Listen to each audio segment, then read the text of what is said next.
V Bratislave sa konali majstrovstvá Slovenska v kategórii jednotlivcov v hre boča. Na hracom poli sa stretli tí najlepší z najlepších. V Bratislave sa konal už 23. ročník národných majstrovstiev v hre boča pre kategórie jednotlivci BC1 až BC5. Je tu jednotlivcov 29, jeden chýba, čiže každá kategória má po 6 hráčov. No a sú tu hráči z celého Slovenska, z 5 slovenských klubov. Pravidlá hry boča sú podobné tým, ktoré sa dodržiavajú v hre petank. Prispôsobené sú však podmienkam pre ťažko postihnutých hráčov. Tie loptičky sú trošku iné, nie sú olovené ako pri petangu a nehrajú sa vonku. Hrá sa v hale a teda hrá sa s loptičkami, ktoré sú ľahšie.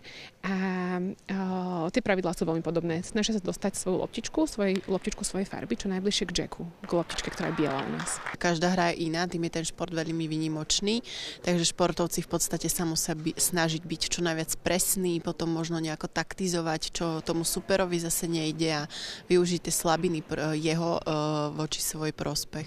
Prvý zápas mi vyšiel až na jednu zmenu, kde som superovi nechal otvorené. A druhý zápas som vyhral, takže to bolo spokojnosti. Čo hovoríte na konkurenciu? Určite veľmi silné. Aj ste zvolili nejakú konkrétnu taktiku? Každý zápas sa musí taktizovať na niekoho kratšie, na niekoho ďalej loptička, takže podľa supera. Nevyšlo to tak, ako som čakal, ale je to na dobrej ceste. Ešte mám pred sebou jeden dôležitý zápas, ktorý keď vyhrám, tak idem ďalej. A čo teda nevyšlo? Čo sa pokazilo?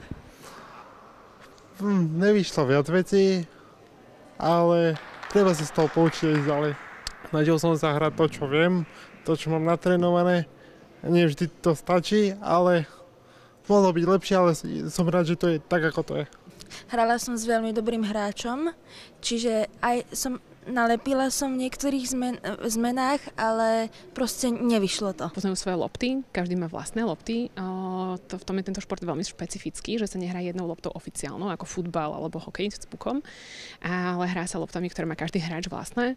A teda šikovnosť a určite v tomto rozhoduje. Je to vlastne aj záverečný pretek tejto sezóny a ten vlastne aj určí, ktorý z hráčov zostane po slovenskom rankingu na prvom mieste. Hoci sa na stupňoch víťazov nemohol dostať každý, športovci ukázali, že pravý športový duch im nechýba a svoje hráčské srdce majú na pravom mieste. Robím všetko preto, aby sa mi podarilo možno na nejaký stupeň víťazov. Ak teda dnes to vyjde tak budem rada.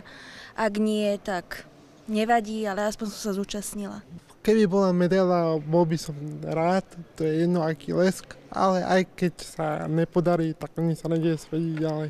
Pre TVR Veronika Vasilková.